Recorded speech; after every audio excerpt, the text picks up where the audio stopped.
Are you living your passion? What is your passion?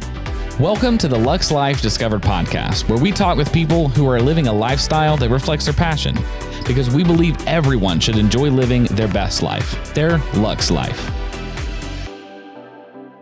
Hello, I'm Rick Steiner. Welcome back to another episode of Luxe Life Discovered. I have my co-host with me, Shannon Richmond. Good morning. Good morning. Nice to see you. How are you today? I'm always good. Good. Why don't you introduce our guest today? We have a very exciting guest in the house today. We have Larry Thompson, Jr.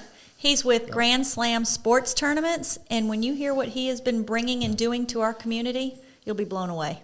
Right. So, Larry, tell us about the tournament, how it originated, and let's just hear about that. Oh, how it originated. That was a long time ago. No, basically my son played travel baseball as a youngster, and when he was 10 years old, the travel team he was on decided to go to Las Vegas for a big tournament. So we went out there, and I remember sitting there thinking, they're not doing a very good job of this. So my ego got the best of me. So for 2 years, I just jotted down a business plan as if one day maybe I could do something. And one day I decided to do something and started up a little company called Grand Slam. And here we are 18 years later. So it's been a good ride. But no, it just decided that's what I wanted to do. I felt like we could run good tournaments and put kids first and not be all about the dollar like a lot of the organizations were at the time and still are. And just, it took off. We were very blessed. So when you did your first tournament, how many teams did you have, and were they mainly local teams? We had 42 teams in Columbus, Georgia on Halloween weekend of 2004. Oh, wow. It was a little chilly. I remember it. It was at South Commons Park in Columbus, a little chilly, but we had a great time. We made some good money, and it was like, maybe, and it was going to be a one-time a month thing, and the next thing you know, it took off. Yeah. So now here we are, years later, and you have it here in PCB, and tell us the size and scope of the tournament now. So it's not just one weekend, though. No. So 18 years ago, when we first started Grand Slam, we ended up having our first World Series here that year as well, and it was a weekend. It was a Thursday, Friday, Saturday, Sunday, a 4-day event. We had 61 teams, and I'm thinking this is awesome. And so the next year we had almost 90 teams. And so then I'm thinking we might need a few more days. So we went from 4 days to a full week. And then over the course of time, we went to 2 weeks and then 3 weeks and now 4 full weeks. And just culminated this past summer with the biggest summer we've ever had. So we needed 4 full weeks. And how many teams did you have? We had 543 teams Wow. from 25 different states. Wow. Unreal. And what ages were? This was 8-year-olds up to 18-year-olds, but predominantly 8-year-olds through 14. Okay, that's Wow. unreal. And So what kind of impact does that do for our beaches? Like, how many people do you bring to our beaches? The impact is both, for me, it's all positive, but I know for a lot of people the traffic is a negative. Because during this time, the traffic is pretty bad. It's tough to get around here a little bit. But the hotels are full, the condos are full, the restaurants are full, the attractions are full. And this year we, according to the TDC, our economic impact for our events was a little over $30 million. Good gracious. That's not huge. little piece of money. No. And we were, as a matter of fact, today we were notified that Sports and Events Destination Magazine recognized our World Series events and Visit Panama City Beach as a champion of economic excellence because of the numbers that we did have this past year and even last year during the pandemic. So, Wow! Congratulations. That's a huge yeah, honor. we were very humbled, very blessed, no doubt about that. So how does that help you plan for like next summer? So you do this. It's all about numbers, Rick. I used to could look at number, and I'm a big numbers guy, and I do a report every week to see how many teams we've had sanction or register with us company-wide throughout the country, and then how many teams we've had pre-register for the World Series. And that can kind of give me a good barometer of what the season is going to look like. And just last week, I looked at the numbers for the first time really hard, and we're already about 30 teams ahead of pace from a year ago. Wow. Which is a little scary in the fact that we're getting to capacity. I was going to ask you about that, yeah. Which is a great thing, and the fact is that's, for instance, our second week of our World Series this past year, we were at full capacity at both the new complex as well as Frank Brown Park. And that's what we want to be for all 4 weeks. So, hopefully teams will spread out a little bit right. and not pick that 1 week, which it seems like they always do. So if you reach capacity, I mean, I know you can't take any more of the capacity, but what about the teams that qualify? What happens to them? We always hold what we have placeholders that we always hold for those teams. And then those teams actually have 30 days prior to the event to declare. And then if they don't, then we open that spot up. Okay. So you really can't overbook then. No. That's the way it's set up. Okay. Yeah. Just the way it's I made that mistake one time, and that won't ever happen. Isn't that amazing what experience teaches us? Yeah. Well, good deal. So you do the economic benefit to the community is huge, and like you said, traffic. But one thing I've learned from working in it the last 16 months, traffic means business, That's and right. you have to look at it like that. No doubt. So, but I do wish there was like a private road that only PCB residents knew about. Only the locals. Yeah, you have to have like a certain That'd be nice. buzzer or something to let you in. Yeah, but no, it's always good because the economic impact on the area is huge. This episode of Luxe Life Discovered is brought to you in part by Steiner Event Group. Steiner Event Group is a national event planner that produces results for their clients. They offer event and wedding planning on any scale, hosting bridal shows, scouting talented models, and producing riveting concept photo shoots to help their clients expand their brands, products, and services. Whether you're a business professional aiming to take your brand to the next level, planning a corporate or private event, a bride seeking to have the wedding of your dreams, or a model ready to be discovered, Steiner Event Group is ready for you. It is. And the restaurants, like I said, I tell people all the time that you can blame me for the traffic, you can blame me for not being able to go out to eat without an hour or so wait, and that's fine because I would rather you be blaming me than saying, hey, where are the teams? We need the teams. Yeah. So everybody I've talked to had the best year they've ever had this past year. So that's exciting, and it bodes well for the future. I mean, I've said it till I'm blue in the face. When you take the world's most beautiful beaches and you take events, not just Grand Slam, but all the events that come here, that's a winning combination. You can't beat that. Well, and 2 great facilities to host these events. No doubt. Too. That's huge. And they're first class facilities. They're Right. not. I've traveled the entire country and played and hosted events at facilities, and you're not going to find a town that's got 2 first-class facilities like Panama City Beach does. And we take that for granted a lot of times, but I can tell you from doing this for as long as I have, that it's just not existent anywhere but here. Well, and also in addition to your tournaments that you host, they're tournaments all summer long, from softball to everything, co-ed to just a little bit of everything. So it's always amazing. And sports is a huge economic impact driver for this destination. Always has been. And with a new facility catering mostly to rectangular sports, soccer, lacrosse, Right. 7-on-7 football, things along those lines, that's just going to bring more people in. And that's why you're seeing more condos, more hotels being built, and Right. why you see more apartment complexes. So it's all, it just goes around, and it's a wonderful thing to be a part of. Well, good.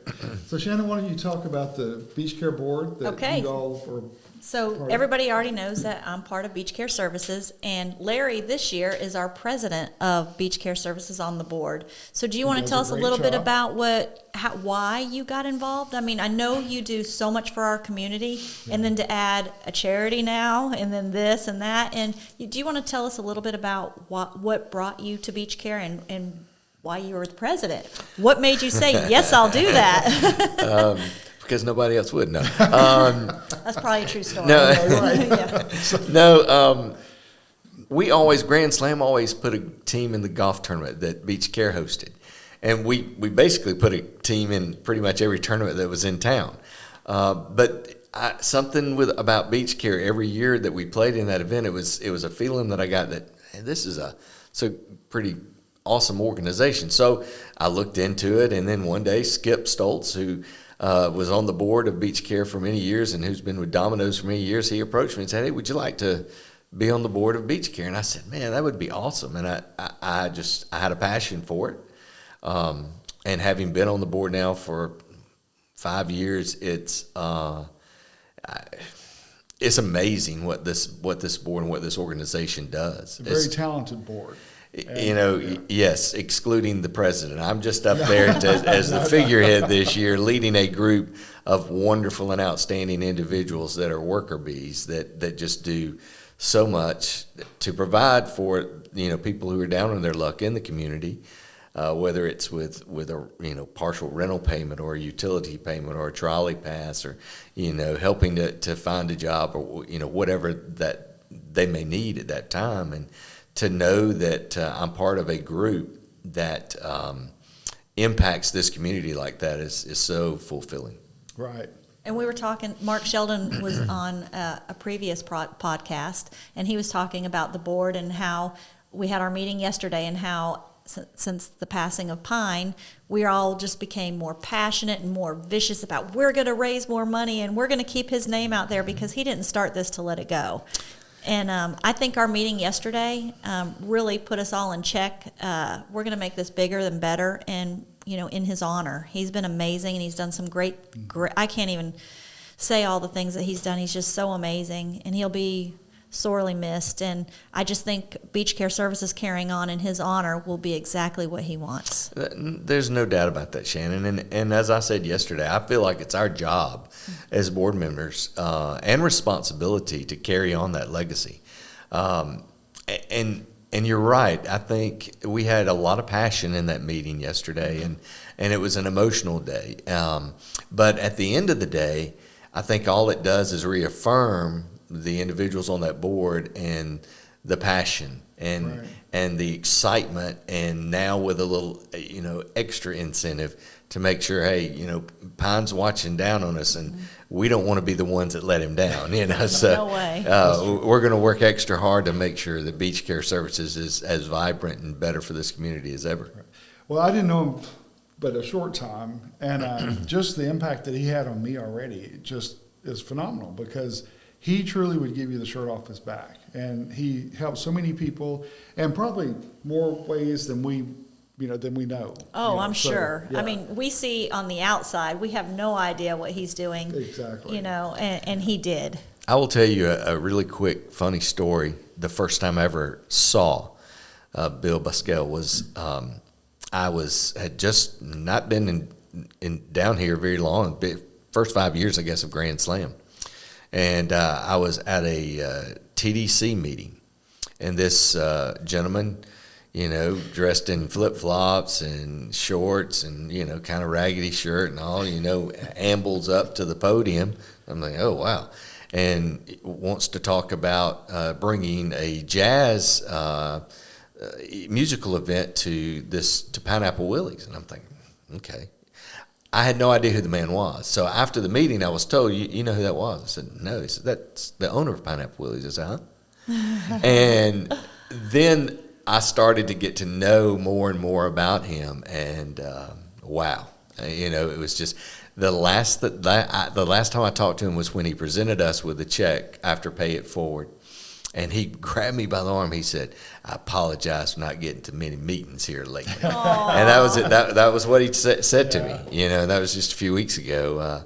But you're right, Shannon. He's going to be sorely missed. But, man, what a job we have in front of us as Beach Care board members to continue on now. With By the Sea Resorts, you have so many options, you never have to settle. By the Sea Resorts offers 5 restaurants and 11 hotels where you can enjoy the sights and the sounds of the Gulf, spread out in spacious guest rooms. Or book your next event or meeting in one of our many customizable spaces. For dining, we're serving up sunshine and good times at all 3 of our Barefoot restaurant locations. Or experience waterfront dining at the Shrimp Boat Restaurant. And enjoy live entertainment every weekend at House of Bourbon. By the Sea Resorts. We're saving you a front row seat. That's right. It's something I just thought of. I don't know if you remember this. Pine was on our podcast last month when we recorded, and he's just fun. Like when he's talking, you're just sitting here, just listening, and waiting to see what's going to come out of his mouth. But he said something about the Jazz Festival, and I said, "Well, would you ever host that again?" And he goes, "No, I lost $1 million on that. I'm done with it."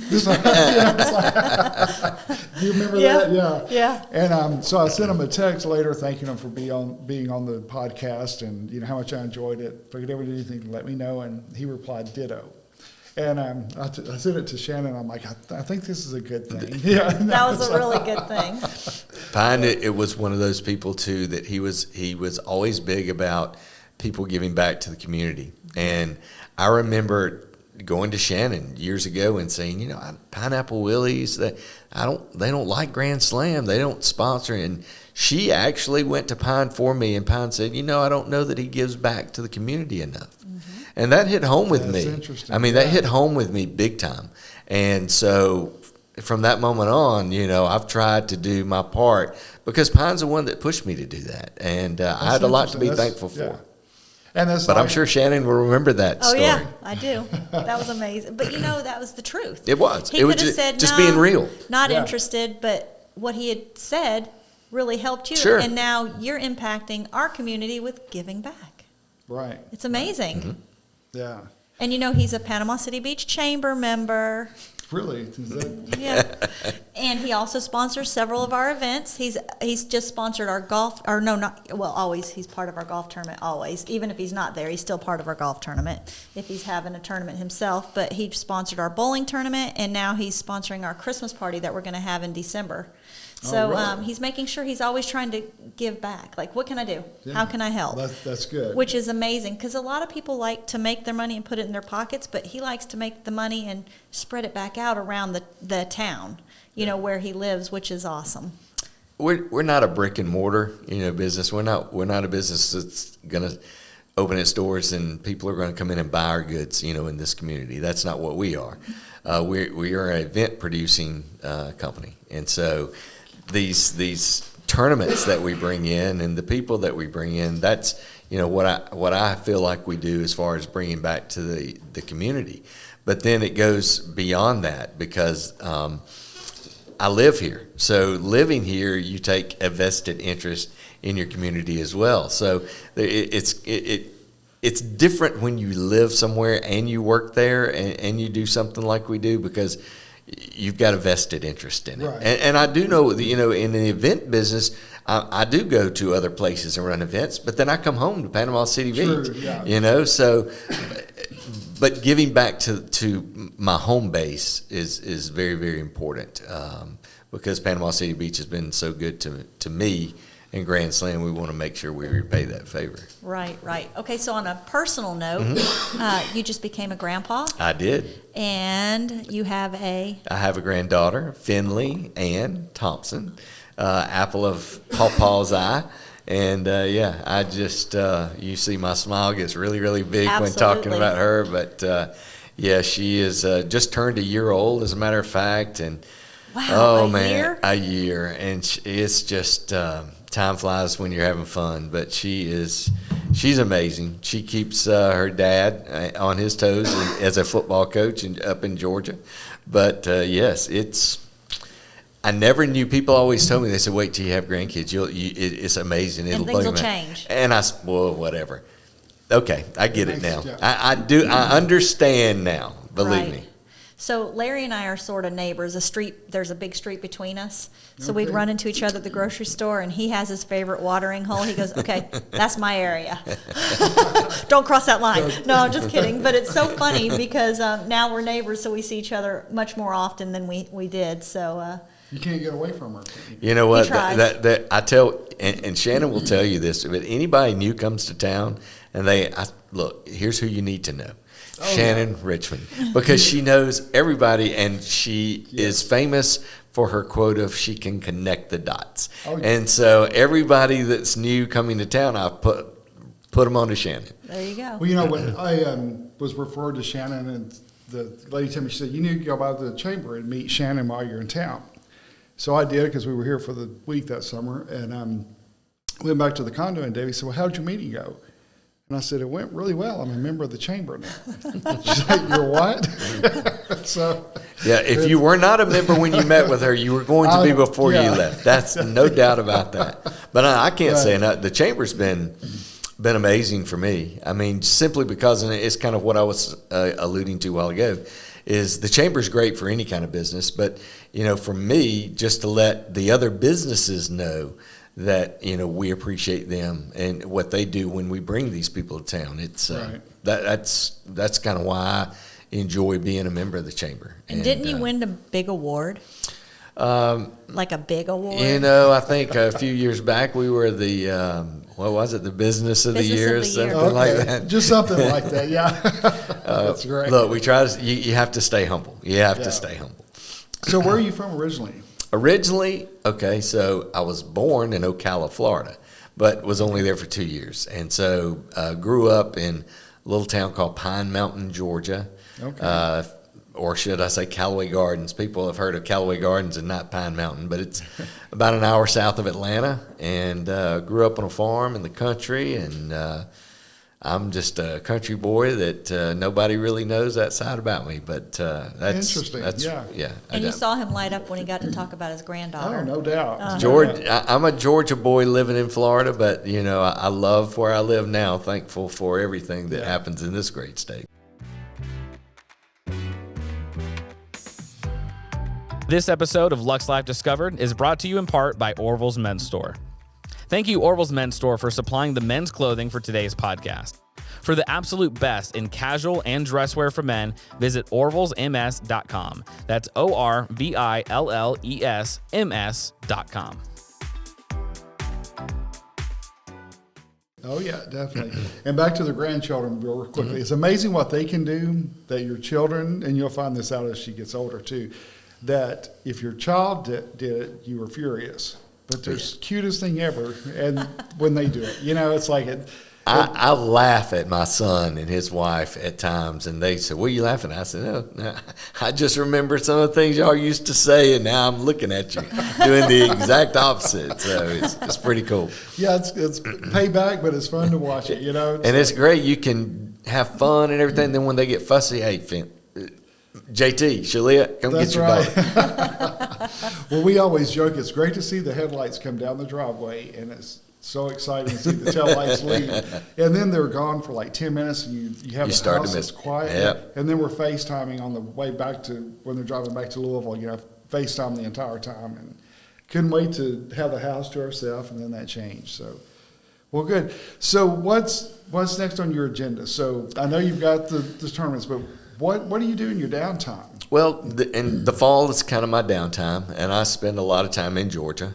My son and my adopted son are both high school football coaches, and they fortunately now coach at the same school in South Georgia. And so try not to miss a Friday night football game in Georgia. That's go great. up and watch them coach and spend some time with the granddaughter. And, I'm a huge Georgia Bulldog fan, and Falcon fan and Braves fan. How about those Braves? I was very fortunate to go to a World Series game. I think I went to game number 3. Game 3. And just huge sports fan. Imagine that, owning a sports company. But that's, I enjoy being around sports and my family during my downtime. That's what I try to do. I don't think you have a lot of downtime. I know the fall, but still, you're still preparing. We're gearing up already for next year, and there's a lot on on our plate. But I have found that family is everything to me, and I'm going to make time for that during the fall. I put a lot of other things to the side, and it's what I prioritize. So. Well, you have to, because if not, like you say, it keeps you grounded, keeps the vision where it should be in the focus. So that makes a huge difference. Isn't that funny that he echoed what Mark said about I was family and the children? same. And I mean, that's just who we are here. Yeah, well, it's several people. So it's I think people lose sight of that. I unfortunately lost my mom and dad, at early ages, 66 and 69. So. Having one and only having the one son, so I have a very small family, and it's just when you don't have that family, or when you lose that family, it hits home. So I just tell everybody, look, family is everything. And sometimes, maybe I put a little bit too much time, but I don't see how you can do that. So. No, you can't do that, that's for sure. So what do you think attracts so many people? I mean, I know we have the beaches. I was going to say, have you seen that white stuff out there around that water? I mean, but it's more than that, though, because you have a lot of people coming here that never go to the beach, and I know it sounds crazy, but no, you do. I've talked to several people, and they're like, well, we actually haven't had time for the beach. And I'm thinking, you come to the most beautiful beaches in the world, but you don't have time to go. Well, I think the events themselves, if you look at the spectrum of events from youth baseball, youth softball, and then just coming off the Ironman, triathlon, and then the musical events, Gulf Coast Jam, Seabreeze Jazz Fest, Unwind, Home for the Holiday, that list, a Bike Week. Chamber has a marathon that's a Boston qualifier. I mean, you go on and on and on about the just not small events. These are marquee national type events that are coming to this destination. Exactly. And so because you've got some of those events, you've got other events that want to come here. But you've got the beaches, you've got a tremendous retail establishment here. And it's just a lure of what, we're not a big city, we're kind of a laid back, come rest and relax. And if you want to go to the beach, okay, but if you want to sit and maybe open the window and listen to the waves, okay too. Yeah. Well, good deal. I wanted to bring that up because I want people to know it's more than just the beaches. Not that there's anything wrong with the beaches. Don't get me wrong. So, and all that can be found on the chamber website. Absolutely. Okay, on the calendar. Good deal. Well, Larry, thank you so much for being with us today. Sure. Thank you for having me. I appreciate it very much. Good. Go Dogs. That's right. Well, that concludes this episode of Luxe Life Discovered. So stay with us as we have Derek with Habitat Flooring on our next episode, and we look forward to seeing you soon. Thanks for listening. If you enjoyed this episode and want to support our show, leave us a review. That's the #1 way to help this show reach others just like you. Join us next time for another Luxe Life Discovered.